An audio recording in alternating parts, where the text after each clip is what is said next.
This is a summary of Mark Granovetter's article, The Strength of Weak Ties, published in 1973.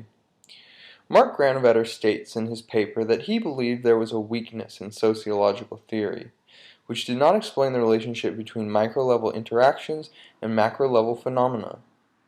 By micro-level interactions, I believe Granovetter meant things like how much time people spent with each other, or how familiar they were with each other. And I believe what he meant by macro-level phenomena were things like how the information flows in society, and what causes social mobility. As sociologists, we know that there are major social forces that play a role in one's quality of life, like social class and access to education.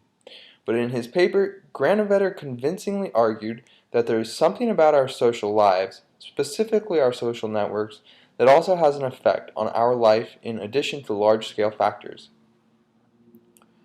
So Granovetter set out to explain how large-scale social conditions are related to micro-level social life.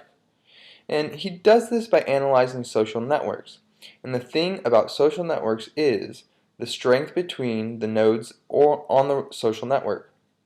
In other words, he's interested in the relationship between how strong relationships are to how that affects one's life in society. Granovetter stated that it seems to most people that the strong ties would be advantageous to social life. And I don't think he ever said that is not the case. But he does argue that strong ties or strong relationships are not as advantageous as weak ties or weak relationships when it comes to certain aspects of life.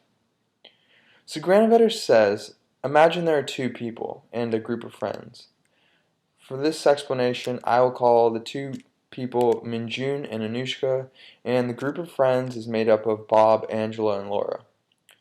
So Mark Granovetter said that the stronger the tie between Minjun and Anushka, the more likely they are to both know or not know Bob, Angela, and Laura. If Minjun and Anushka have a relatively weak relationship, and if Bob, Angela, and Laura only know Minjun, then there is a good chance Anushka can grow her social network through her weak tie with Minjun. So, the point of this is to show that the stronger the tie between two people, the more likely their friends or network will overlap. And the weaker their tie is, the less their circle of friends will overlap. For Granovetter, strong ties are based on time spent with each other and how similar two people are.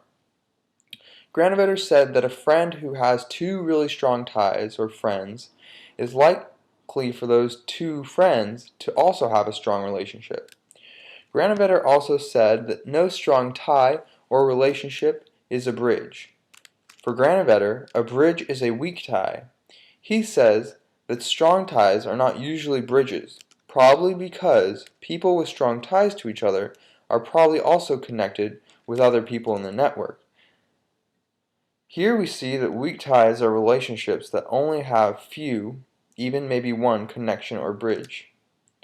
Granovetter says that the likelihood that something like information will flow from one person on the network to another is based on how many paths are connecting them on the network. Granovetter states that weak ties are local bridges that create more paths on the network. So, if I understood the paper correctly, then if Minjun and Bob are only connected to each other through Anushka, then they all have a very large network compared with if they all three were really good friends who would probably know everyone in their network.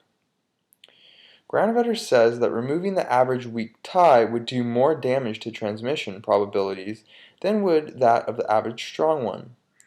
Granovetter gives an example. In a study done in 1965, a southern textile plant had been swept by hysterical contagion. A few, then more and more workers claiming bites from a mysterious insect became nauseous, numb, and weak, leading to a plant shutdown. When the affected workers were asked to name their three best friends, many named one another, but the very earliest to be stricken were social isolates.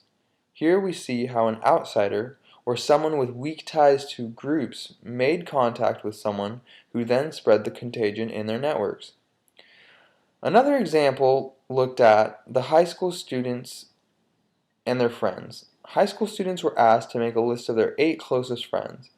Those lists who were then analyzed, and the researchers found that the smallest networks appeared when the first 2 friends on the list were looked at, and the largest networks appeared when they looked at the 7th and 8th friends listed.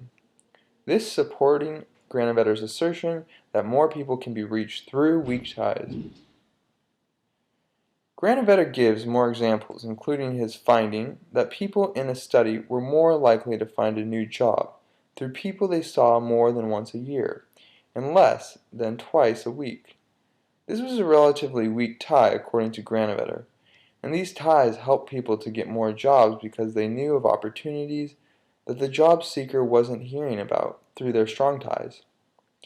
Granovetter even argued that an Italian community in the West End of Boston was destroyed by an urban renewal program because their strong cliques prevented community organizing, which may have depended on weak ties. Mark Granovetter ends his paper by explaining the relationship between macro and micro level social phenomena is crucial to the development of sociological theory. He also states that this idea that weak ties are a strong part of social life is a paradox, which makes me think, to put it crudely, about how life under capitalism forces one to maintain weak relationships to survive or improve our situation. Granovetter states that this is just one example of how small-scale phenomena relates to larger-scale phenomena like patterns in mobility.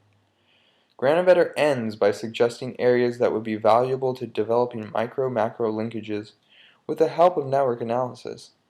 He lists demography, coalition structure, and mobility, all things I think he is still working on today. If you like this video, give it a like and submit to my channel.